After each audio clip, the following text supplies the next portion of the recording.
Bien, hoy vamos a referirnos de alguna manera muy breve a algunos aspectos propios de la época medieval que están relacionados con la pedagogía que se desarrolló en este tiempo. Para ello recurran a la clase número 2, donde justamente se habla de la importancia de la contextualización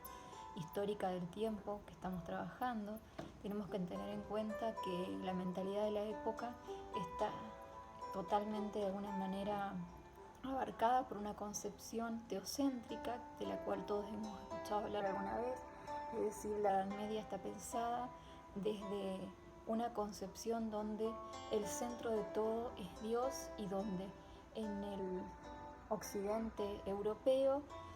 es la religión católica la que ha logrado la mayor expansión, más allá de la convivencia que tiene con otras religiones de los continentes cercanos, ¿sí? Y de algunas tribus que de alguna manera continúan con sus propios credos. Sin embargo, podemos decir que se logra en la Edad Media lo que nosotros conocemos como cristiandad, es decir, una comunidad que cree en la figura de Cristo y específicamente en la religión católica, ¿sí? Y cuando hablamos de cristiandad estamos hablando de un pueblo que se reconoce en torno justamente a esa figura, es decir, a la figura del cristianismo, ¿sí? Bien, entendido eso, vamos a ser muy breves y vamos a decir que toda la enseñanza está orientada no para esta vida, sino para una vida después de la muerte. Entonces, toda la pedagogía va a rondar en torno a un concepto de educación que tiene que ver con la idea de mejorar el alma para poder habitar el cielo o el paraíso, la tierra prometida para todos los creyentes. Esto significa que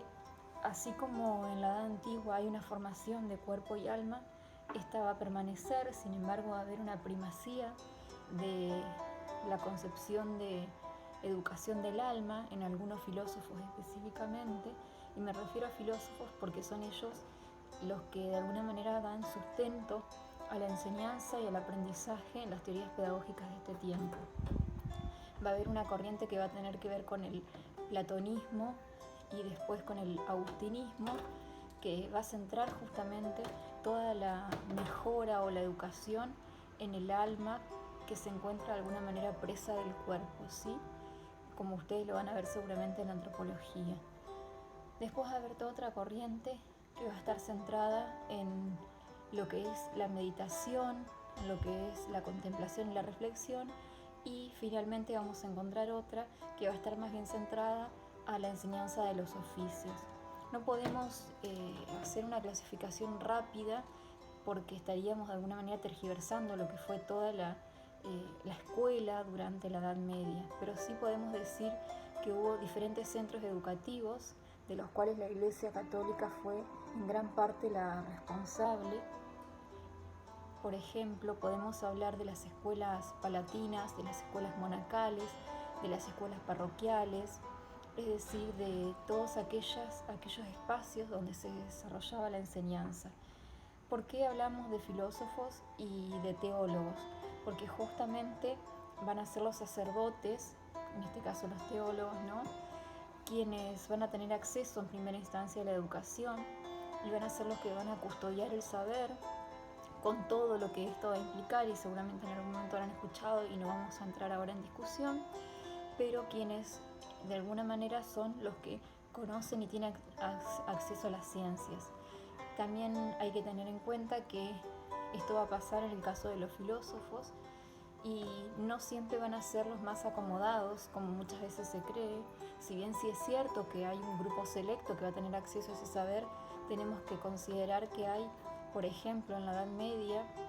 dos órdenes mendicantes, que son la de Santo Domingo de Guzmán y la de San Francisco, que van a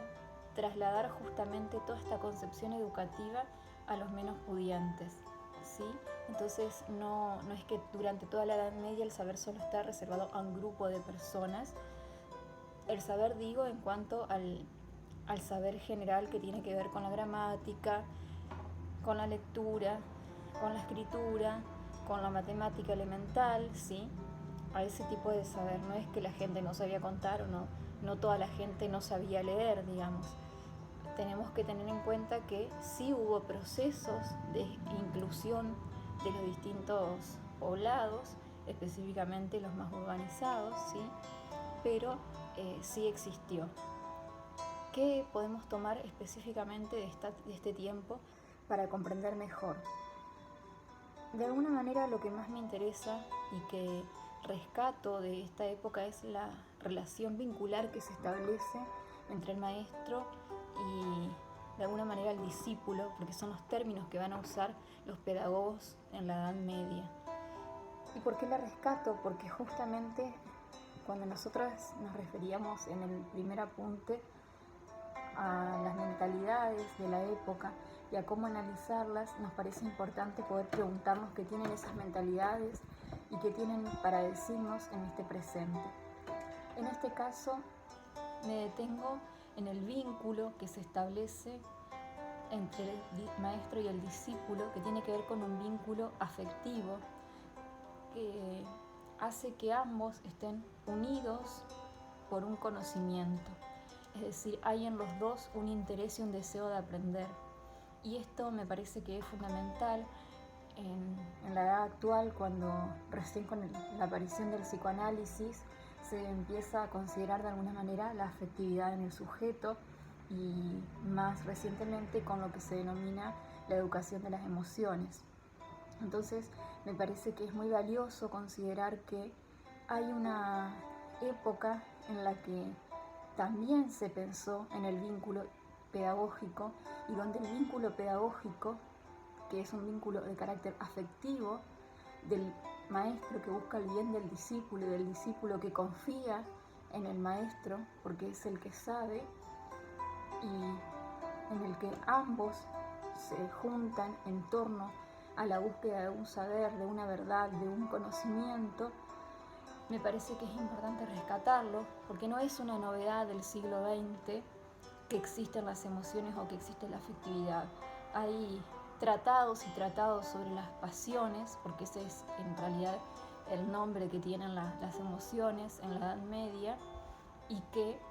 son explicitadas en dicha época, estudiadas y no peyorativamente como muchas veces se cree.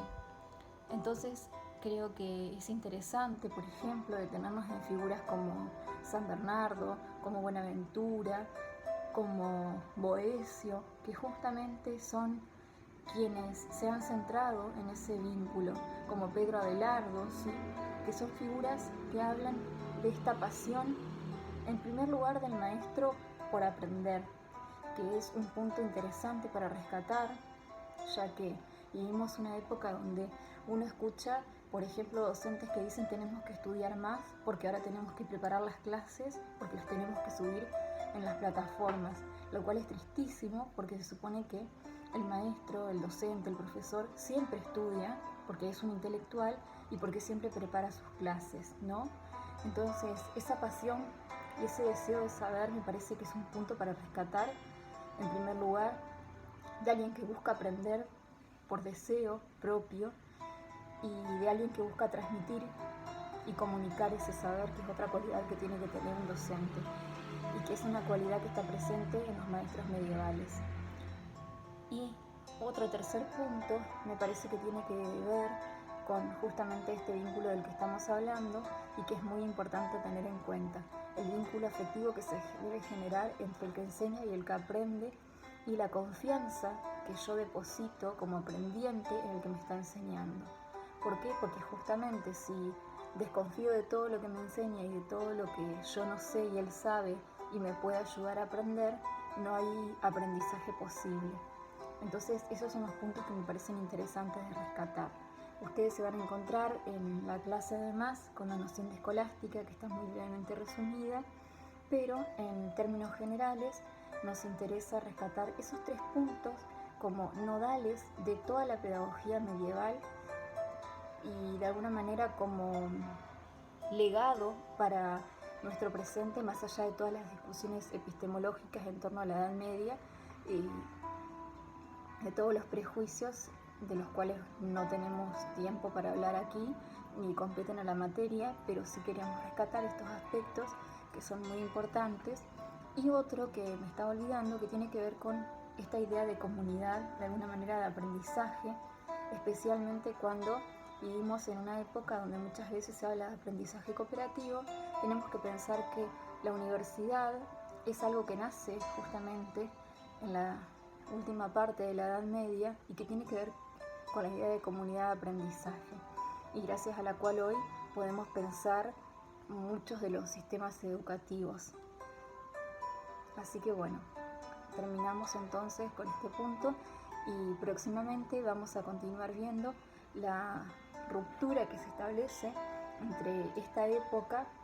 y la modernidad, como también así aquellas continuidades que son visibles y posibles entre ambos tiempos.